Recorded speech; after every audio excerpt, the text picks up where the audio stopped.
हमारी थप्पड़ों घूसों वाली video viral हो गई। हमने किसी पे ईंट से हमला नहीं किया। पहल उन्होंने की, ईंटें उठाई, गाड़ी पे मार दी। इसको आप या तो जेलसी का नाम दे सकते हैं या मुखालफत का नाम दे सकते हैं। मेरे बेटे पे उस लड़की ने ईंट उठा के मारी जो मैंने अपने हाथ से रोकी है। अगर मेरे बेटे को वो ईंट उस टाइम लग जाती, मेरा एक ही बेटा है, ठीक है, क्या जो नुकसान हो जाता वो वापसी हो सकता था?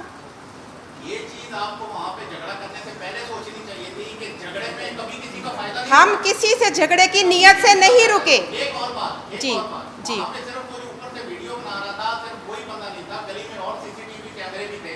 आप उनसे वो रिकॉर्डिंग निकलवा के आप वायरल कर सकती थी कि उन्होंने भी आप पे तशद्दुद किया। उनसे वीडियो हमने मांगी है। उस बंदे ने कहा कि जी मैं पुलिस को वीडियो दे चुका हूँ, इसके अलावा और कोई नहीं है। आप पुलिस से ले लेती, पुलिस तो कोऑपरेटिव है। नहीं कोऑपरेट कर रही ना। देखे ना, हमारे पास पेश कर दिया अदालत में भी आप कह रहे हैं कोऑपरेटिव नहीं है। भाई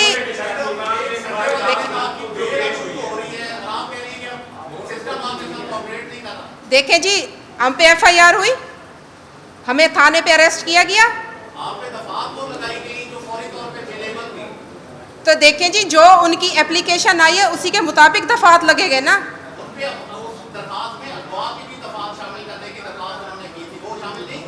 देखें मेरी बात ये है, आप ये कह रहे हैं कि जी आपके साथ पुलिस ने पूरा कोऑपरेट किया है। हम पे FIR हो गई, हमें थाने पे अरेस्ट कर लिया गया, थाने पे अरेस्ट कर लिया गया हमें, और मेरी गाड़ी को अपने उसमें कस्टडी में ले लिया गया। बिल्कुल हुई, बिल्कुल थाने पे हम बैठी, बिल्कुल थाने पे बैठे। खवातीन को हथकड़ी नहीं लगाते।